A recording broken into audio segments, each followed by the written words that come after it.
पद में मम मात, चरण शरण आपके, तारण तरण जियान, भवदधि तट तट ले चलो, करुणा कर जिन राज। बोली मंडी बामोरा स्थित अतिशयकारी बड़े बाबा आदिम तीर्थंकर आदिनाथ भगवान की, मूल नायक 1008 श्री चंदा प्रभु भगवान की, परम उपकारी संत शिरोमणि आचार्य गुरु विद्यासागर जी महामुनि राज की, परम पूज्य मुनि श्री 108 दुर्लभ सागर जी महाराज की, पूज्य मुनि श्री 108 निरंजन सागर जी महाराज की। कल नहीं परसों श्रावक के उन कर्मोन्नत सोपान सीढ़ियाँ जिन पर चढ़कर मुक्ति पथ का राही बन जाता है, उन सीढ़ियों के बारे में चर्चा चल रही है कि मंजिल पर कैसे पहुँचे। तीसरी प्रतिमा सामायिक प्रतिमा जो संसार के दुखों का बोध करा देती है और मुक्ति के सुख से हमें मिला देती है, वो कहलाती है सामायिक। संसार के दुखों से छुटकारा पा जाते हैं। मैंने बताया था 5 बातें संसार में है। आचार्य समंत भद्र स्वामी ने इसी रत्न श्रावकाचार में सामायिक कैसे करें या क्या सामायिक में चिंतन करें उसके बारे में बताया कि यह संसार असरण है, यह संसार अशुभ है, यह संसार अनित्य है, यह संसार दुखमय है और यह संसार अनात्म जड़ है। सब जड़ है। जो दिख रहा है वो मैं नहीं और जो देख रहा है वो मैं हूं। तो दिख रहा कौन? जड़ है। और जो देखने वाला है वो चेतन है। मुक्ति इससे विपरीत है उन 5 के लिए कि वही शरण है, वही नित्य है, वही शुभ है, वही सुख रूप है और वही आत्म स्वरूप है। ये हमने सामायिक के बारे में जाना। लेकिन कितना भी कहो, एक्चुअल में कहने का असर तब पड़ता है जब हम स्वयं उसका प्रयोग करना जान जाते हैं। एक बार ऐसा हुआ, एक व्यक्ति था, उसके पिताजी की मृत्यु हो गई। घर में माँ और बेटे बचे और बेटा जो है, माँ कहती है कि जवाहरात के जो उसका काम था, पिताजी का जौहरी का काम था, तो कुछ हीरे रखे हैं क्योंकि घर गृहस्थी चलाना है तो पैसा तो चाहिए। तो इनको अपने जो चाचा हैं, मित्र तुम्हारे पिताजी के, उनके पास ले जाओ और वहां बेच आओ। गया लेके पोटली। तुरंत समझ गया मित्र चाचा कि चाचा को बोला कि मुझे कुछ पैसे की जरूरत है, और जानता तो था ही कि हाँ मेरा मित्र अभी खत्म हो गया है, लेकिन उस समय तो कुछ नहीं बोला। बेटा एक काम करो, तुम पैसा तो ले जाओ लेकिन समय फ्री रहता है तुम्हारे पास में, तुम मेरे पास आ जाओ, यहां बैठो। और अभी भाव अच्छे नहीं है, बाजार के रेट अच्छे नहीं है, तुम इनको अपने घर पे ही रखो। तुम्हें जो जरूरत है सहायता भी कर दी, सहानुभूति भी दर्शा दी और उसको अपना बना लिया और यहां पर बैठाना शुरू कर दिया। अब वो प्रतिदिन जोरी चाचा के साथ में बैठे। 1 आध महीने में ही वो भी पारखी नजर वाला हो गया। अब वो भी पहचानने लगा कि क्या जोहरी में क्या फर्क है, क्या कांच है, क्या कंचन है, क्या हीरा है, क्या सोना। अलग जोहरी मतलब जैसा पहचान करता है जवाहरात की, वैसे सारे पहचानने लगा हीरे जवाहरातों को। एक दिन अवसर मौका पाकर उसने कहा कि बेटा आज वो तुम जो है वो लिया ना हीरे ताकि उनको बेच सकें। गया घर पर और जैसा चाचा ने बताया वैसे ही पोटली उठाई और खोल के देखा। जैसे ही खोल के देखा तो आंखें फटी की फटी, क्योंकि वो तो कांच थे, नकली हीरे थे, वो हीरे थे ही नहीं। आया मुंह लटका, क्यों ले आए क्या? बोले क्यों चाचा शर्मिंदा करते हो, वो हीरे थे ही कहां, वो तो कांच थे। लेकिन मुझे ये समझ में नहीं आया कि मैं तो अनाड़ी था, मैं तो समझदार नहीं था, लेकिन आप तो समझते थे, आप उसी दिन क्यों नहीं बोल दिए? जिस दिन मैं लेके आया था आपके पास में पोटली, उसी समय बोल देते। वो जो जवाब दिया चाचा जोहरी ने, वो हमारा जवाब आप लोगों के लिए है कि बेटा उस दिन यदि कुछ भी बोलता तो तुझे समझ में वास्तविकता का बोध नहीं होता, बल्कि तुम ये और समझ जाता कि देखो आज मेरी मजबूरी का मेरे ही चाचा या मेरे ही मित्र जो पिताजी के थे वो गलत फायदा उठा रहे हैं, इसलिए मैंने सोचा कि तुम्हें सीख दे दूं, तुम्हें ऐसा ज्ञान दे दूं, तुम्हें ऐसा बोध दे दूं ताकि तुम खुद ही समझ जाओ कि वास्तविकता क्या है। इसलिए हम स्वयं आपको बोलेंगे तब आपको समझ में नहीं आएगा, लेकिन जब आचार्य श्री जी हम लोग बैठ जाते हैं ध्यान में, तब आप लोगों को भी लगता है सच्चा सुख तो यही है और कुछ भी नहीं, केवल हाथ पर हाथ धरकर बैठ जाओ, ये है सच्चा, यानी किसी से कुछ भी नहीं। कुछ लोग बोलते हैं कि सामायिक में क्या करना चाहिए महाराज जी, सामायिक किधर बैठ के करना चाहिए, किस दिशा में मुंह करना चाहिए। आचार्य श्री जी बहुत अच्छी बात बोलते हैं, ये तो सोचता है बार बार कि सामायिक कहां करूं, ये नहीं सोचता है कि सामायिक करूं। नहीं समझ आया? स्थान का चयन देख रहा है और देख रहा है, ये देख रहा है, लेकिन सामायिक करना है इसको मुख्य नहीं बना पा रहा है, तो ये मुख्य होना चाहिए। आचार्य श्री जी का हाइकू है, सामायिक में 5 अक्षर हो गए, सामायिक में करना कुछ नहीं, सामायिक में करना कुछ नहीं, शांत बैठना, शांत बैठना, या सामायिक में कुछ न करने की स्थिति होती है। ये भी वही 17 अक्षर हैं। और एक हाइकू दिया है सामायिक पर कि सामायिक में तन कब हिलता, सामायिक में तन कब हिलता और क्यों देखो। बस कुछ भी नहीं, आपका शरीर थोड़ा भी क्यों हिल रहा है, बस इसको तुरंत सही करो वापस, क्यों हिलता और कब हिलता, इसकी तरफ आप ध्यान दे लो बस, तो आपका शरीर बिल्कुल स्थिर हो जाएगा। और उसी स्थिरता का नाम तन, मन और वचन, इन तीनों की स्थिरता का नाम ही सामायिक है।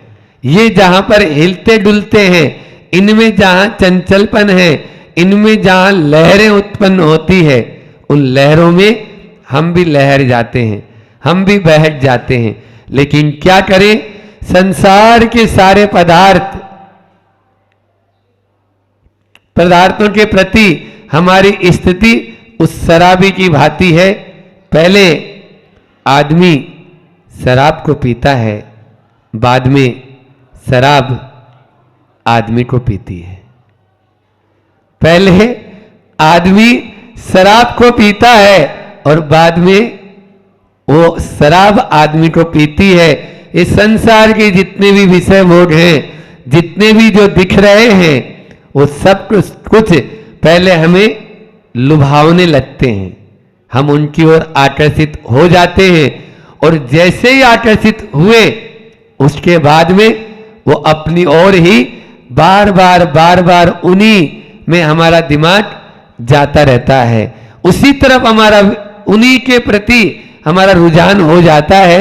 दूसरे ओर जाने में हमें क्योंकि वो मार्ग हमें सुविधा का नजर आने लगता है, क्योंकि वो मार्ग हमें अच्छा नजर आने लगता है, क्योंकि वो मार्ग हमें बिल्कुल सीधा सीधा नजर आने लगता है। ये भूल जाते हैं वो सीधा है नहीं, वो बहुत जटिल है। ऐसा उलझा देता है कि बस एक बार जिसने हाथ डाल दिया उससे सुलझ ही नहीं पाता है, सुलझ ही नहीं पाता है। इसलिए अपने आप को इस सुविधा के मार्ग से छोड़कर, भले ही ये दिख रहा है हमको थोड़ा दुविधा का मार्ग, लेकिन है यही वास्तव में सत्य, लेकिन हम भूल जाते हैं। हम क्या करते हैं, इस भ्रम में उलझ जाते हैं कि संसार में सत्य क्या है। उस दिन इष्टोपदेश में आया था इंद्रजालवत, यह संसार कैसा है, इंद्रजाल के समान है। उसी में ही हमारा, क्योंकि हम संसार से भय करते हैं, क्योंकि हम संसार के जो काम भोग है, वासना है, इन्हीं में हम उलझना चाहते हैं। पंचेंद्रियों के जो विषय हैं उन्हीं में ही अपना वास्ता रखना चाहते हैं, तो कभी कल्याण होगा नहीं होगा। वास्तविकता का हम जवाब दें, वास्तविकता का बोध करें, तब ही हम ऊपर उठ सकते हैं। एक बार ऐसा हुआ, वास्तविकता से देखो कैसा परिचय नहीं होता है, तब क्या होता, हास्यास्पद स्थिति बन जाती है। और हास्यास्पद भी ऐसी कि एक व्यक्ति, उसका एक बेटा था, बीमार हुआ, सब डॉक्टरों ने जवाब दे दिया। अंतिम एक डॉक्टर के पास में गया, वैद्य के पास में गया, और वैद्य जी अब आपकी शरण में आया हूं, आप ही इस बेटे को अब जिलाओ या फिर मारो, या तो आप इसको सही कर दो और या आप जैसा होगा। तो वैद्य जी ने भी कहा ठीक है हम प्रयास करते हैं, लेकिन केस तो बहुत खराब है, उम्मीद नहीं है, फिर भी कोई हम पुरुषार्थ में अपनी कमी नहीं रखेंगे। हाँ वैद्य जी आप तारो या मारो ये आपके ऊपर ही है, अब तो आप बचाओ या मारो ये आप ही के ऊपर है। ठीक है, बात तो हो गई। अब जैसा आजकल एग्रीमेंट होते हैं ऐसे पहले एग्रीमेंट नहीं होते थे, ये उस समय की बात है। अब तो लिखवा लेते हैं आप लोगों से कि कुछ भी होएगा तो हम जिम्मेदार नहीं है और आपको पेमेंट देना ही होता है। अब जैसा कि अनुबंध हो गया, लेकिन थोड़ी देर बाद में ही डॉक्टर साहब ने कहा कि गुंजाइश पहले ही नहीं थी, इसलिए आपका बेटा बच नहीं पाया है, लेकिन पैसा तो देना है, जितनी दवाई वगैरह लगाई है उसका पेमेंट तो लेगा। तो वो बोलता है पहले एक काम करो, आपका भुगतान मैं बाद में करूंगा, 4 आदमी को बुला लो।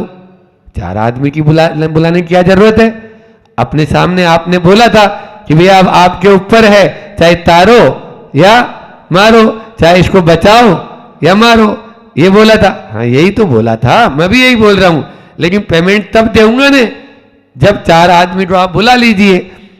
तो बुलाया, अब उनके सामने पूछते हैं क्यों डॉक्टर साहब आपने मेरे बेटे को बचाया? बचाया तो नहीं, तो फिर पेमेंट किस बात का? दोबारा पूछता है क्यों आपके बेटे ने आपने मेरे बेटे को मारा? मारा भी नहीं, फिर मारेगा तो फिर तो और ज्यादा और केस बनेगा, तो मारा भी नहीं है और बचाया भी नहीं है, तो फिर पेमेंट किस बात का? ऐसे हम जो है ना, जो वास्तविकता है उससे बहुत अलग चले जाते हैं। संसार में हमें इसी प्रकार से गाफिल करते हैं ये सारे के सारे बोर्ड। हम देखते कुछ और है, होता कुछ और है। हर व्यक्ति की यही दशा है, उसके मात्र ये तो अपन को एक लग रहा है हंसी मजाक जैसा, लेकिन इसको आप इससे शिक्षा ये लो, शिक्षा ये है कि संसार में कुछ दिख रहा है वो वैसा है नहीं, और जो होता है वैसा वो दिखता नहीं है। बस इसी के पीछे ही हम गाफिल होते हुए चले जाते हैं। इसमें गाफिल न हो तभी अपना कल्याण हो पाएगा, अन्यथा कल्याण होगा नहीं। लेकिन हम और केवल देखो एक बात और बता दें, क्रियाकांड में भी नहीं उलझना है, केवल मात्र फॉर्मेलिटी का नाम सामायिक नहीं है। फॉर्मेलिटी मतलब कि बैठ गए, अब कुछ नहीं, बस आराम से ऊन रहे हैं, तो वो सामायिक थोड़ी कहलाती है। एक बार बताया था उदाहरण हमने, प्रमाण सागर जी महाराज के पास में एक बच्चा आया छोटा सा, तो उससे पूछा क्यों दादी कहाँ है? दादी तो सामायिक कर रही है। अच्छा, अब छोटा सा बच्चा बिल्कुल अपने अंश जैसा है ना, तो वो बिल्कुल है ना छोटा, तो तुम जानते हो सामायिक में क्या होता है? बोले हाउ, हम भी जानते हैं सामायिक में क्या होता है। तो बोले बताओ क्या होता है? बोले ठीक है अभी आता हूं। हमारे पास में आया, बाजू में हम थे, बोले भैया जी आपने दुपट्टा दे दो। उस समय हम भैया जी थे, तो हमने दुपट्टा दे दिया। दुपट्टा लेके गया और अपने सिर पे डाल लिया, महाराज जी सामने बैठ गया अच्छे से आसन जमा के पहले, और फिर थोड़ी देर बाद में ही झूलना, थोड़ा दुपट्टा लंबा कर लिया और झूलना शुरू। बोले ये कोई सामायिक होती है? बोले नहीं, दादी ऐसी ही सामायिक करती है, ये सामायिक प्रतिमा नहीं है। समझ में आ रहा है? हाँ, नहीं तो ये झूलना शुरू कर दो। और ऐसा विकल्प में भी सामायिक नहीं करना। विकल्प में मतलब वो एक कहानी आपने सुनी होगी मेंढक वाली, कि मेंढक कैसे हुआ, तो वो पूर्व पर्याय में एक शेर था, जो आता है ना महावीराष्टक में, कि मेंढक गया पाखुड़ी लेके, सामायिक का फल बर्बाद नहीं गया, लेकिन उसके पहले वो एक सेठ था, और सेठ था तो उसने सामायिक का नियम लिया कि जब तक दीपक में तेल है तब तक मैं सामायिक करता रहूंगा। अब पत्नी देख रही है कि स्वामी ध्यान लगा रहे हैं, तो अपन क्यों ना इसमें तेल और डाल दें। जैसे ही तेल कम होए वो तेल और डाल दे, जैसे ही तेल कम होए फिर वो तेल और डाल दे। इधर ये साहब जी सामायिक कर रहे हैं, अब बोले कैसे? बोल भी नहीं सकते, प्यास लग रही है, क्योंकि 1 घंटे का नियम था और यहाँ पे तो 4-5 घंटे हो गए, तेल डलते ही जा रहा है अभी भी। प्राण पखेरु उड़ गए और अपनी ही बावड़ी में मेंढक हो गया, जो भगवान महावीर स्वामी के समूह शरण में गया और राजा श्रेणी के नीचे आया, तुरंत देव हो गया। पहले प्यास प्यास प्यास और विकल्प में मरा था, त्रियंच में हुआ मायाचारी से, और यहां पर निर्विकल्प होकर भक्ति के प्रसाद से पांखुड़ी दबा के मुंह में लेके जा रहा है, हाथी के पांव के नीचे आया, उस हाथी से पहले पहुंच गया, राजा श्रेणी से पहले पहुंच गया समूह शरण में। ये प्रभाव होता है, बर्बाद दी जाएगी लेकिन बट्टा लग जाता है। एक और सुनाया था कि सेठ जी बैठ गए दुकान के ऊपर और अब सामायिक का समय हो गया। 3 प्रतिमा वाले थे, 3 प्रतिमा में ऐसा तो है नहीं, क्योंकि सामयिक है वो, काल का बंधन भी है, तो सामयिक प्रतिमा है। अब बैठ गए, इतने में कुत्ता आया और गुड़ की भेली खाना शुरू कर दिया। अब वो सामयिक में माला जो हाथ में है चल रही है, अरिहंत सिद्ध साधु उपजाए, कुत्ता गुड़ की भेली खाए, और भेली देखूं तो सामायिक जाए और सामायिक देखूं तो भेली जाए। अब दोनों में से ऐसे विकल्प में भी नहीं। बहुत सारी महिलाएं आके पूछती है, महाराज जी अब टेलीफोन की घंटी बज गई, क्या करें? अब घंटी दरवाजा बंद करके बैठ गए थे और किसी ने आके दरवाजे पे जो घंटी होती है वो बजा रहा है, 1 बार नहीं 2 बार नहीं, बजाया ही जा रहा है। अब हम कैसे बोले कि माला फेर रहे हैं या सामायिक कर रहे हैं? ये तो इन सब विकल्पों से हटकर निर्व्याक्षेपे, निर्विकल्प में, एकांत में ये सामायिक हमको करना चाहिए, तब ही हमारी सामायिक या प्रतिमा कहलाएगी। अपने यहाँ सामायिक को केवल मात्र औपचारिकता नहीं होनी चाहिए कि उपचार से अपन ने कर ली, क्योंकि ये व्रत पंचक परिपूर्ण, उस दिन बताया था परसों, कि ये 5 पापों से आपको छुटकारा दिलाने वाली है, और 5 व्रत एक निहित है, तो वो है सामायिक में। और सामायिक में जब बैठ जाता है तो श्रावक भी मुनि के समान कहा, चेलोपशिष्ट मुनि रिव, मुनि के समान, मुनि इव, मुनि के समान वह हो जाता है। इसलिए सामायिक को ये बहुत बड़ी कमाई का साधन है।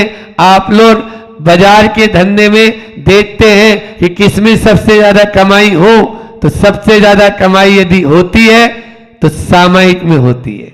सबसे ज्यादा कमाई, बिल्कुल बैठ जाएंगे तो आपको ऐसा बंडल के बंडल कर्म जाएंगे और पुण्य का संचय आपको होगा। वह पुण्य का संचय हम सबको हो। इसी परम पुनीत भावना के साथ में मैं अपनी वाणी को विराम देता हूं। बोलिए अहिंसा परमो धर्म की। आचार्य गुरु और विद्यासागर जी महामुनि राज की। किसान लोभ अपने आप शांत होते चला जाएगा। जैसे मान लीजिए लकड़ी है, आग लगी है, चिंगारी अगर है उसमें, वो आग भड़कती है और वो आग जब भड़केगी जब आप लकड़ी दोगे। जब लकड़ी ही नहीं दोगे तो अपने आप आग बुझ जाएगी, आगे बढ़ेगी ही नहीं आग। कब बढ़ेगी? जब आप उसमें दोगे ईंधन। जब आप ईंधन दोगे ही नहीं तो बात खत्म। वैसे ही लोभ आप करोगे नहीं, उसकी उपेक्षा कर दोगे तो आगे बढ़ना ही नहीं। जैसे मान लीजिए कोई अपशब्द बोले जा रहा है, आपको अपशब्द बोले जा रहा है, अब उसका आप प्रत्युत्तर नहीं दोगे, कब तक बोलेगा वो? कब तक बोलेगा? अपने आप शांत हो जाएगा।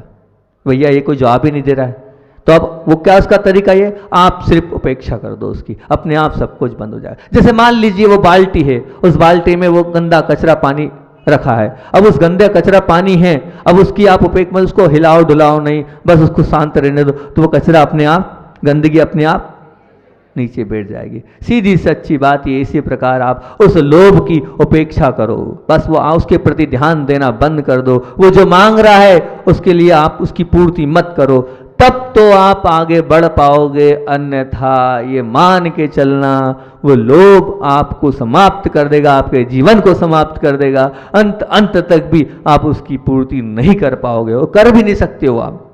बड़े बड़े लोगों ने उसकी पूर्ति नहीं करी तो आप क्या कर पाओगे? अगर पूर्ति होती तो क्यों छोड़ते सब कुछ? बड़े बड़े हमारे तीर्थंकर क्यों छोड़ के आए? उनसे नहीं हुई ना पूर्ति, तभी तो उन्होंने छोड़ा उन सबको। इसलिए आप ध्यान रखना, उनने ये ध्यान रखना कि हम लाख प्रयास कर लेंगे तब भी हम हमारी इच्छाओं की पूर्ति नहीं कर सकते हैं, हम उसको समाप्त नहीं कर सकते हैं। तो उसका एक ही उपाय है, उपेक्षा करना प्रारंभ करते हैं। जहाँ हमारे जीवन में उपेक्षा आ गई तो अपने आप वो सब कुछ समाप्त होते चला जाएगा। लोभ तो क्या है? लोभ ऐसा है, दूसरे जितने, मान लीजिए आपके कोई स्वजन आप बनाना चाहते हो, नहीं बनेंगे। क्यों? अब भाई हमारा रिश्ता ही नहीं है तो स्वजन कैसे बन सकते हो? परंतु क्या आप दूसरों को प्रिय बनाना तो आपके हाथ में, दूसरों को मित्र बनाना तो आपके हाथ में। कैसे है? आप लोभ का त्याग करो और अपने जीवन में उनको स्वीकार करना चालू कर दो तो सब कुछ बन जाएंगे। और अगर लोभ आपके जीवन में, तो जो स्वजन है ना, जो प्रिय हैं और जो मित्र हैं वो भी शत्रु बन जाएंगे। जैसे वो बालिका स्वजन थी ना, वो तो बेटी ही थी, आज बेटी क्या बोल रही है, अभी मर जाए तो भी मुझे कोई परवाह नहीं है। क्यों? लोभ के चक्कर में बेटी बाप को मारने के भाव भी कर रही है और हो भी रहा है, बस सिर्फ मात्र उसका हेतु है लोभ।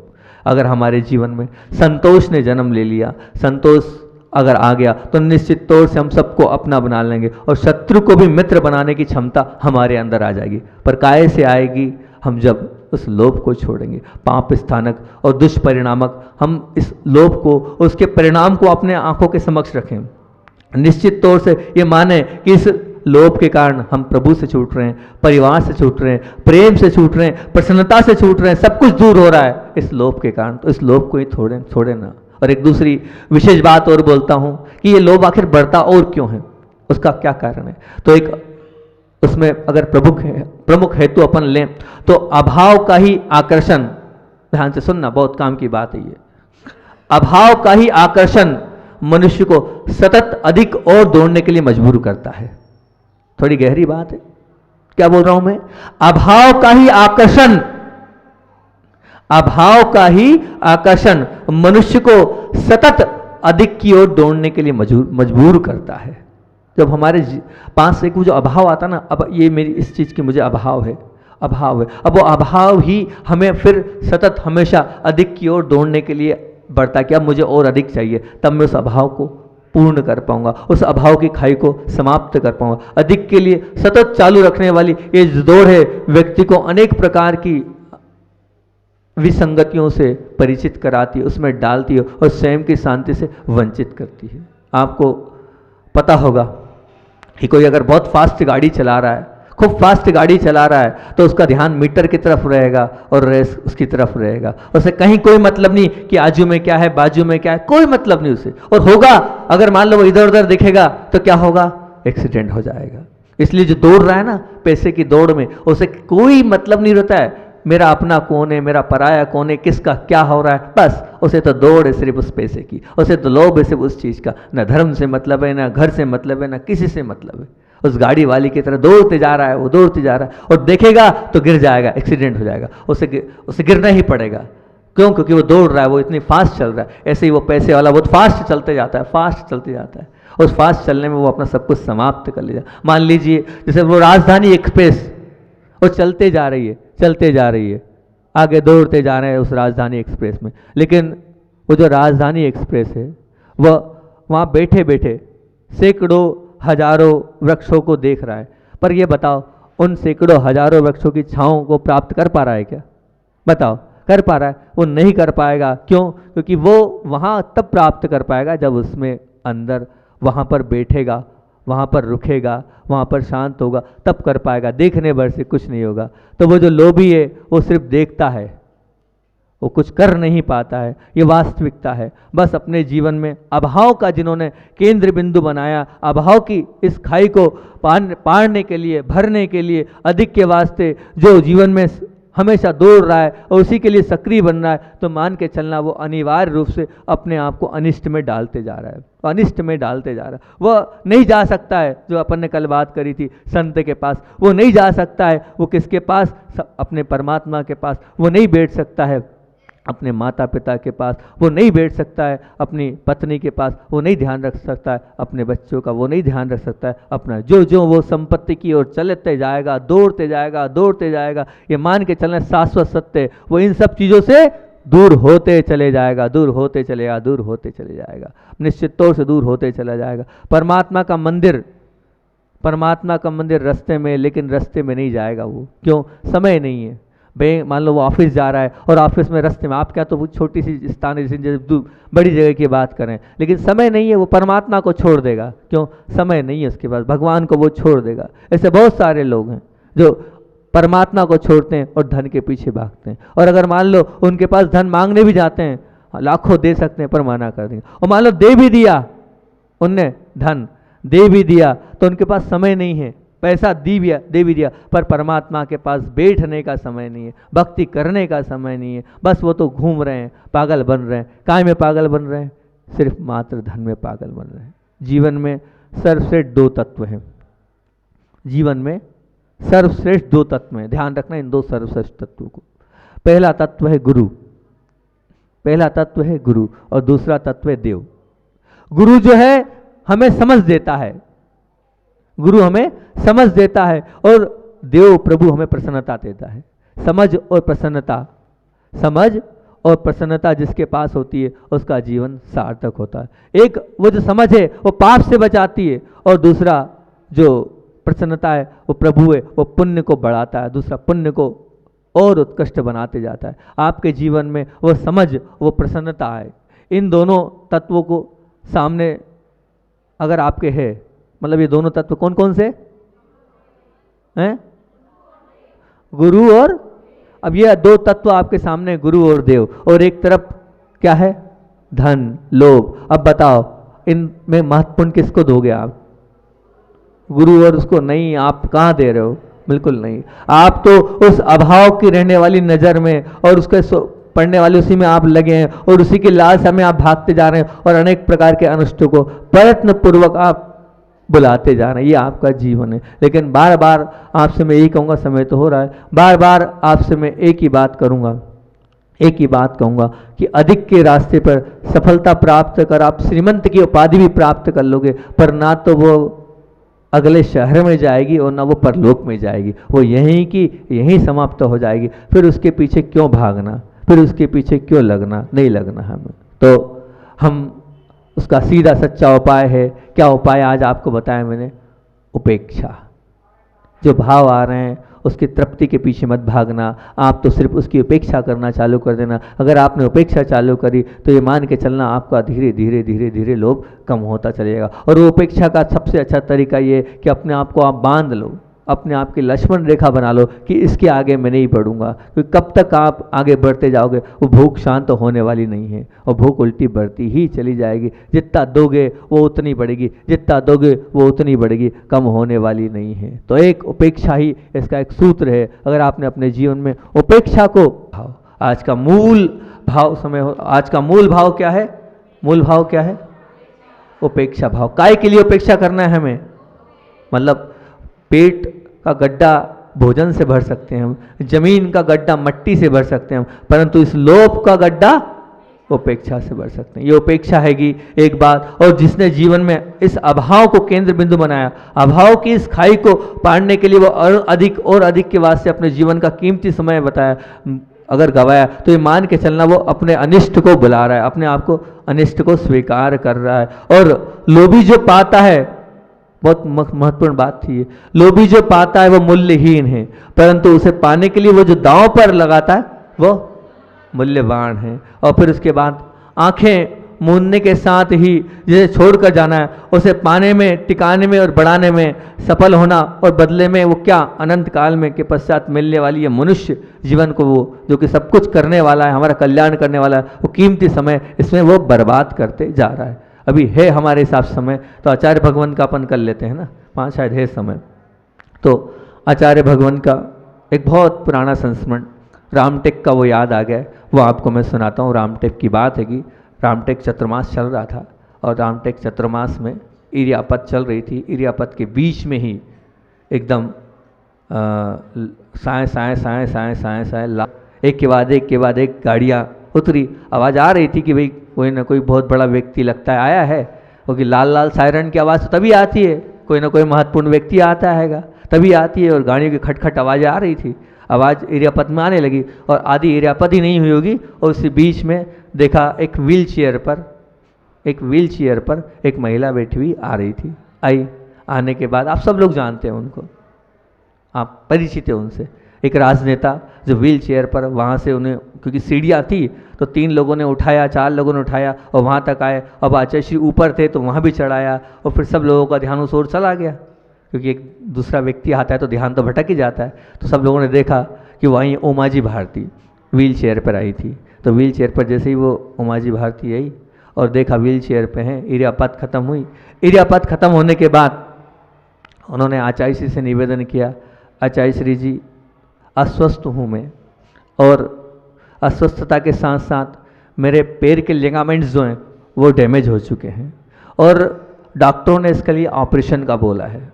और मैं अगर प्रभु के बाद किसी को मानती हूँ तो आपको मानती हूँ, प्रभु के बाद किसी को मानती हूँ तो आपके मानती हूँ। जब भी कोई निर्णय मेरे जीवन का होता है तो मैं आपके चरणों में आके ही लेती हूँ, और अभी इसीलिए मैं आज आपके चरणों में आई हूँ कि अब बताओ मुझे ऑपरेशन करना है कि नहीं करना है। मैं आपसे निर्णय लेने आई हूँ, आप ही मेरे कर्णधार हैं। आपका आशीर्वाद जब तक नहीं होगा, वहाँ पर सब तैयार था, ऑपरेशन हॉल भी तैयार, डॉक्टर भी तैयार, लेकिन मैं तुरंत वहाँ से यहाँ आई हूँ, नागपुर फ्लाइट से उतरी और यहाँ पर अभी आई हूँ, और आपसे सिर्फ ये आज्ञा और आशीर्वाद लेने आई हूँ कि अब मेरे को ऑपरेशन करना है कि नहीं। आप कहोगे तो मैं आगे बढ़ूंगी, मेरा जीवन तो आपसे शुरू होता है। आचार्य श्री मुस्कुराए और आचार्य श्री ने आशीर्वाद दिया, हाँ हाँ देख लो, जैसा डॉक्टर लोग कहते हैं वैसा कर लो। मतलब इतना बड़ा राजनेता भी गुरुजी से, अपनी गुरुजी के प्रति इतना समर्पित है कि वो जैसा कहेंगे वैसा हम करेंगे। फिर उसके बाद जब वहाँ पर हथकरघा के भाई लोग थे, हथकरघा के भैया लोगों ने बहुत सी चीज़ें उन्हें दिखाई कि यहाँ पर हम लोग ऐसा ऐसा कर रहे हैं, और इस प्रकार की साड़ी, इस प्रकार के कपड़े। पहली बार जब उनने हथकरघा के कपड़े देखे तो बड़ा आश्चर्य हुआ। उनने एक शब्द बोला, सत्य तो बोल रहे हो, ये हथकरघा के हैं कि नहीं? थोड़ी उनकी इस प्रकार की आवाज़ है कि, तो नहीं बोले यहाँ पर कोई झूठ बोलेगा क्या? बोले अगर ये हथकरघा के, तो उनका एक शब्द था, ये हथकरघा के कपड़े हैं तो ये अविश्वसनीय सा लग रहा है मुझे। क्या शब्द थे? अविश्वसनीय सा लग रहा है, बहुत शानदार। अगर ऐसे हथकरघा के कपड़े बन सकते हैं, और फिर उसी वक्त वो गेहुआ कलर की पहनती थी, उनको उन्हीं के उसमें कपड़ा दिए कि आप इसके अब कपड़े पहनना। उसको देख के वो बहुत प्रसन्न हुई, बोले यूँ तो बहुत कपड़े आते हैं लेकिन यहाँ से कपड़ा मिला है, इसको ज़रूर मैं पहनूंगी, बिल्कुल पहनना ही है मुझे। और सब चीज़ को देखा और सब चीज़ें बताई कि जेल में भी हथकरघा चल रहा है, और यहाँ पर जो करीब 30-40 हथकरघा केंद्र चल रहे हैं, तो ये सब कुछ चल रहा है। तो फिर उन्होंने एक प्रश्न किया, बड़ा महत्वपूर्ण। उन्होंने कहा इसका मेन सेंटर कहाँ है, इसका मेन सेंटर कहाँ है, कहाँ पर ये सब कुछ है।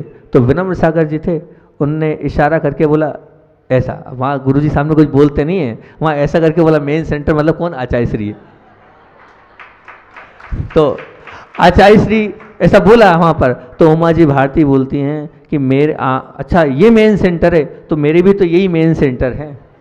बोले मैं भी इनके अनुसार ही चलती हूँ, जब जब जो होता है मैं इन्हीं के अनुसार चलती हूँ, मेरे भी ये मेन सेंटर है, और जब हथकरघा के मेन सेंटर है तो ये हथकरघा मेरा हुआ। अब इसके लिए जो चाहिए मैं देने को तैयार हूँ, आप लोग आओ, दिल्ली में आपकी मैं बात कराती हूँ, आपका आगे जितना हो सकता है मैं उतना काम करूँगी। मैं गुरुजी के प्रति पूरी समर्पित हूँ और आगे भी समर्पित रहूँगी। पर इस योजना से मैं बहुत प्रसन्न हूँ, क्योंकि बेरोजगार को समाप्त करने के लिए एक बहुत अच्छा कदम है ये, क्योंकि रोजगार आज चाहिए और गरीब लोगों को रोजगार अगर ये हथकरघा दे रहा है तो बहुत अच्छी बात है। इसमें मेरा पूरा सहयोग है और इसको तो सबको सदुपयोग करना चाहिए। भले ही थोड़ा बहुत कीमती, थोड़ा बहुत पैसा ज़्यादा लग रहा है, लग जाए, लेकिन इसका सदुपयोग होना चाहिए। इस प्रकार से एक राजनेता, मतलब छोटे मोटे लोग नहीं, एक राजनेता भी आचार्य श्री की उस भावना की सराहना कर रहे थे। अब आप कितनी सराहना कर रहे हैं ये तो आप जाने। बोलिए आचार्य भगवान विद्यासागर जी महामुनि राज जी की।